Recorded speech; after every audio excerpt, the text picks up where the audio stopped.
Dans une précédente vidéo, je vous parlais de ce projet de réalisation du plafond en staff sur lequel nous sommes actuellement du côté de Niom, plus précisément dans la ville de Yaoundé, au Cameroun. Aujourd'hui, nous avons débuté avec la pose du premier plafond, notamment celui de la cuisine. Et j'ai décidé à travers cette vidéo de vous présenter quelques images et m'attarder sur quelques paramètres que vous devez surtout observer lors de la réalisation de vos plafonds en staff.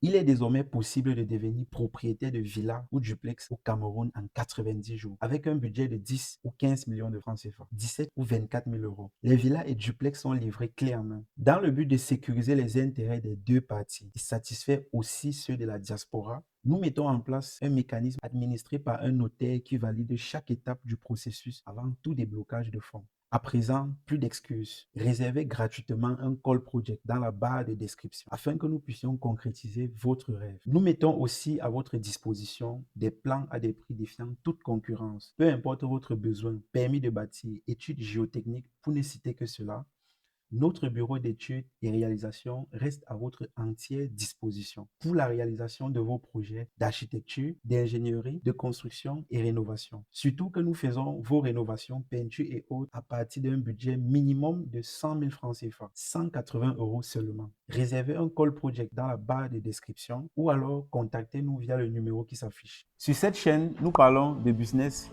de génie civil, d'investissement et de tout sujet connexe à l'entrepreneuriat. Si tu es nouveau sur la chaîne, abonne-toi, active la cloche de notification, partage le contenu avec un proche que tu aimerais voir réussir et surtout, laisse-nous ton avis dans les commentaires afin d'encourager le travail que nous faisons. Comme je l'ai expliqué à l'entame de la vidéo, dans une précédente, je vous présentais comment est-ce que nous étions à l'étape de la fabrique des plaques que nous sommes en train d'utiliser aujourd'hui pour pouvoir réaliser le plafond, comme vous êtes en train de le constater à travers ces images.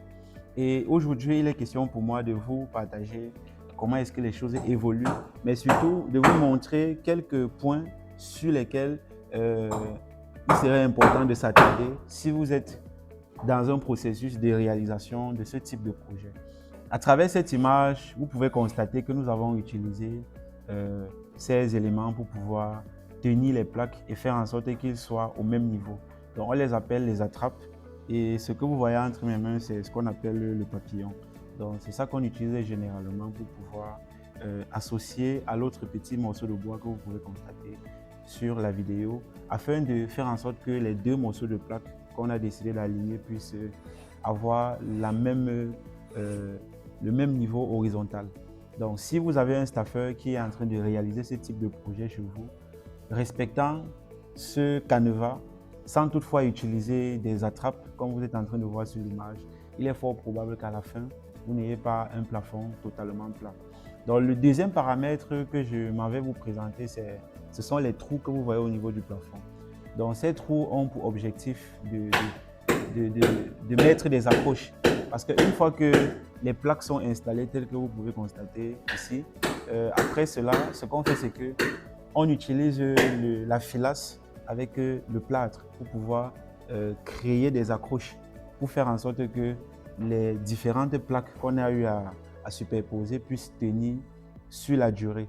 Donc, c'est aussi un paramètre que vous devez vérifier parce qu'il y a des personnes qui, au lieu de mettre le trou au niveau de la dalle pour pouvoir faire en sorte que les accroches soient dans la dalle, ce qu'ils font, c'est qu'ils collent directement sur la dalle sans toutefois percer. Et ce qui se passe, c'est que lorsqu'on finit de démonter tout le prototype que vous voyez autour et qu'on laisse la plaque, au bout d'un certain temps, le plafond tombe. Donc voilà un deuxième élément sur lequel vous devez vous attarder lorsque votre staffeur est en train d'installer son plafond. Il y a plusieurs autres petits détails sur lesquels je vais certainement revenir dans d'autres vidéos. Mais aujourd'hui, j'ai voulu partager ces paramètres avec vous. Demain, après-demain, je partagerai une autre vidéo avec vous dans laquelle on verra comment est-ce que les choses évoluent et j'en profiterai pour toujours partager un certain nombre d'informations qui peuvent permettre à vous, maître d'ouvrage, de mieux suivre votre projet ou même à d'autres personnes qui sont acteurs du génie civil de mieux comprendre un certain nombre de paramètres. Si vous avez des questions, posez-les dans la barre de commentaires. Si vous avez des recommandations, si vous avez des suggestions, allez dans la barre de commentaires, les laisser. Et pour ceux-là qui souhaitent bénéficier de nos services, que ce soit dans le volet ingénierie, architecture, construction ou même rénovation, allez dans la barre de description où vous allez pouvoir trouver les différents liens et contacts. Réservez pour pouvoir collaborer avec nous. Pour ceux-là qui sont nouveaux sur la chaîne, abonnez-vous, activez la cloche de notification, partagez la vidéo avec un proche que vous aimeriez voir réussir. Laissez-nous vos avis en commentaire et surtout, on se donne rendez-vous prochainement dans une autre vidéo.